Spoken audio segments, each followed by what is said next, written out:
sa ating programang Boses ni Magdalena. Pakinggan na po natin ang mixing story na ibabahagi ko sa inyo.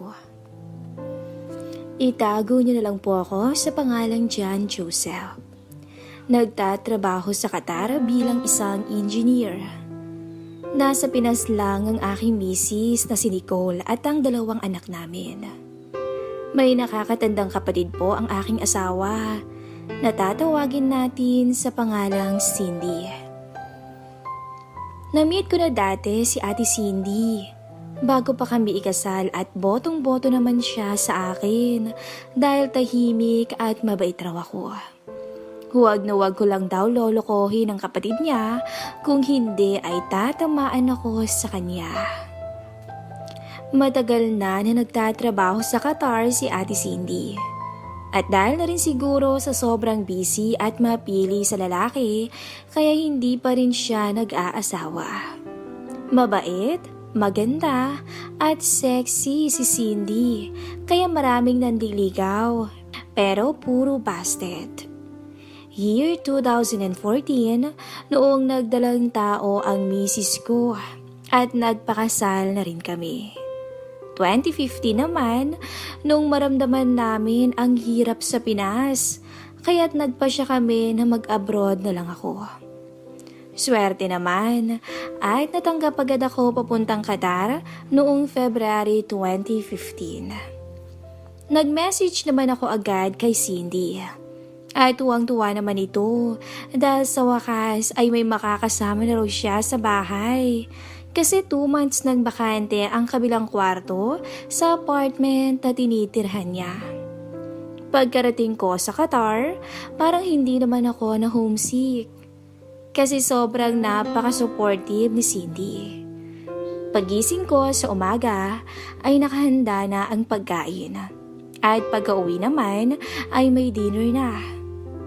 2 lang kami sa flat. Kaya si Ate Cindy kung magdamit ay puro pambahay lang at halos maaninag ko na lahat ng tinatago niya. Kaya minsan, nahihiya tuloy akong tumambay sa sala. Lagi din akong nire-remind ni Ate Cindy na huwag humanap ng girlfriend. Kung hindi, palalayasin at ipapakulong niya raw ako. Kung may kailangan daw ako, magsabi lang daw ako. At handa raw siyang tumulong kahit na ano para sa ikabubuti ng relasyon namin ng misis kong naiwan sa Pilipinas. Every Friday, sabay kaming nagsisimba. At habang nasa simbahan, ay lagi niyang binabantayan ang mata ko kasi marami daw chicks. Piniro ko naman siya na walang tatalo sa ganda nilang magkapatid. Isang gabi, nagulat na lang ako nang may marinig ako na parang pigil na boses sa kabilang kwarto. Tumayo ako at nilapit ko yung tenga ko sa padera. Baka kasi masama yung pakiramdam ni Ate Cindy. At sa hindi inaasahang pagkakataon, may napansin akong maliit na gapisong espasyo sa dingding. Laking gulat ko nang makita ko si Cindy na nakatihaya. At nasa sahig na halos ang mga suot nito. Kagat-labi ito habang nakatingin siya sa kanyang laptop. Nakakaakit talaga si Ate Cindy. Sobrang swerte talaga ng makakasama nito sa buhay. Bigla akong nakaramdam ng pagkauhaw that time. At hindi ko na rin maiwasan na tugunan ang pangangailangan ko bilang lalaki. Habang pinagmamasdan ko syempre ang kapatid ng aking asawa. May halong konsensya naman akong nararamdaman ng gabing yun. Kinabukasan, habang kumakain kami ng breakfast, biglang nagtanong si Cindy.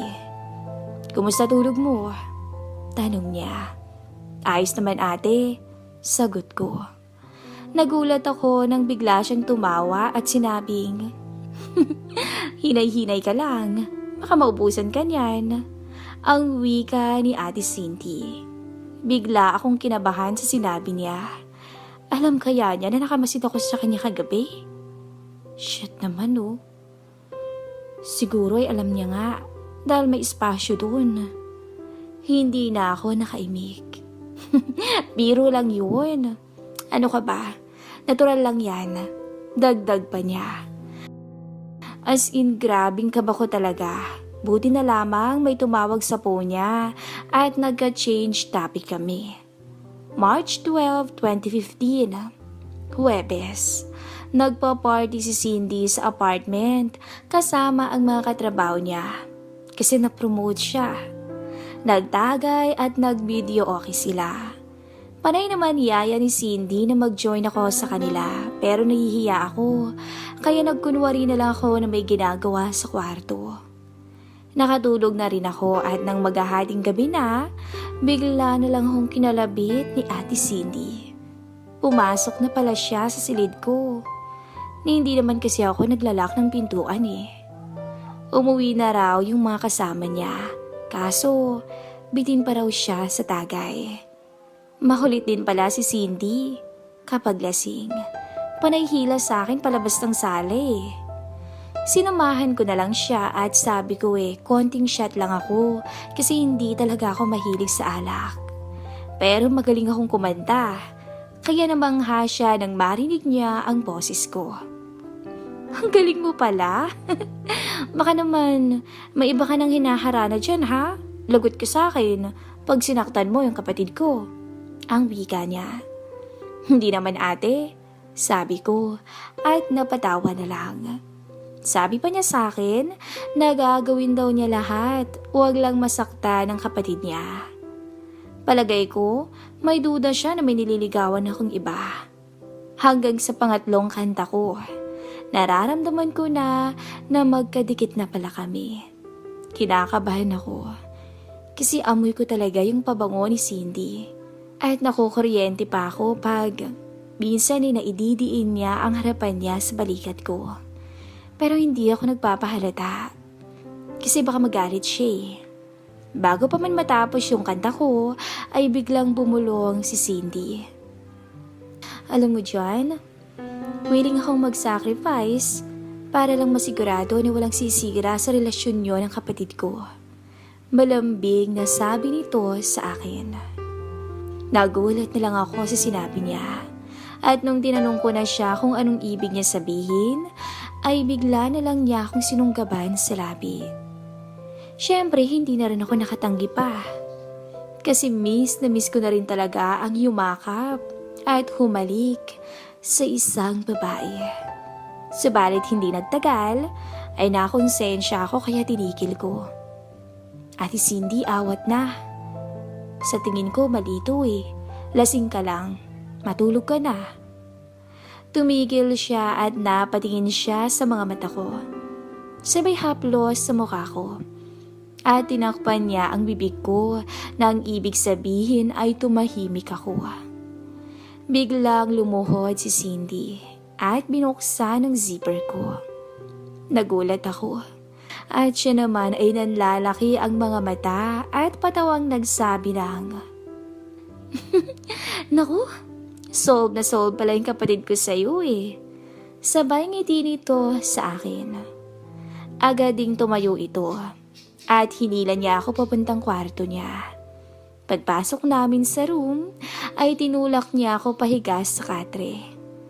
Titig na titig siya sa akin habang unti-unti nang naglalaho ang mga suot niya. Ang ganda ni Cindy. Maingat siyang sumampa. Sa puntong yun, tuluyan na rin akong nawala sa sarili. Umuga na ang kama. Wala nang nagawa. Pinikit na lamang ang mga mata at sinabi ko sa aking sarili na, bahala na. Halos mawala ng ulirat si Cindy. Napayakap na lamang ito sa akin ng mahigpit nang marating namin ang rurok. Nakatulog kami sa pagod ng mga oras na yun. At lumipas pa ang isang oras ay nagising ako. Tulog pa rin si Ate Cindy. Pinagmasdan ko muna siya. Ang ganda-ganda talaga niya. Hindi ko na rin namalayan na nakatulog ulit ako at pagkagising ko ay nasa sala na si ate at tila ba walang nangyari. Sorry sabi ko sa kanya. Tumawa naman siya at kumindat, sabay sabing, ano ka ba? Okay lang yun, no? Nag-explain na rin siya na handa raw niyang ibigay ang sarili niya para lang malibang ako at hindi na humanap pa ng iba. Baka raw kasi makahanap ako ng ibang babae na sisira sa relasyon namin ng kapatid niya, or baka raw papatol ako ng bayarang babae at magkasakit ako, mahawa pa ang kapatid niya. O baka naman daw, magkaanak pa ako sa iba at gugulo pa ang buhay ng aking pamilya. Ipiniliwanag niya rin ang kanyang side. At least daw sa kanya, sigurado daw siyang wala akong sakit. At sure din daw siya na di ko siya pagpeperahan or gagawa ng iskandalo. Napaisip ako, tama nga naman. Salamat ate Tumawa na lang siya at sinabing, kain ka na. At kung gusto mo pang tumikim uli, ay nasa kwarto lang ako, okay? 3 years na ako sa Katara. Awa ng Diyos at sa tulong ni Ate Cindy ay hindi kami nagkaroon ng problema about third party ng misis ko. Yun nga lang, medyo weird talaga ang namamagitan sa amin ngayon ng ate ng aking misis. In some point, may katwiran din naman ang ginagawa namin ni Cindy. Dahil hindi ko nagawang maghanap at pumatol sa ibang babae simula nung nag-abroad ako. Pero hanggang ngayon, hindi ko alam kung tama nga bang ipagpatuloy pa namin ang ganito o dapat na nga bang wakasan. Marami pa ring pag-aalinlangan at tanong sa aking isipan. Paano kung dumating yung time na malaman ito ng asawa ko? Magagalit kaya siya o maiintindihan niya kami ng kanyang kapatid na si Cindy? O baka naman, ito pa ang maging dahilan ng pagkasira ng aming pamilya. Sa ngayon, ang tanging masasabi ko lamang, bahala na. Hanggang dito na lang po ang maiksing istorya ng buhay ni John at ni Cindy.